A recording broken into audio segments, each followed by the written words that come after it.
So guys, as you can see, these are the pieces that I did. I did my own jeans and everything using the paper. So as you can see, this is my first work. It's hard to make this kind of piece. So this is a barong. As you can see, ito yung itsura ng barong na nagawa ko through Manila paper. And this is my mini dress. As you can see, tinupi ko pa siya nang sa ganun ma-preserve ko siya.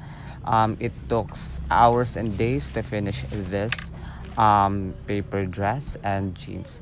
So ito yung aking jeans na paper. Tatlo lang yung nakasabit ko and ito yung iba kong mga nagawang paper. So ayan, ito yung pangalawa, pangatlo, pang-apat, pang-lima, and so on and so forth. It took 1,005 years to finish. That's all. Bye-bye.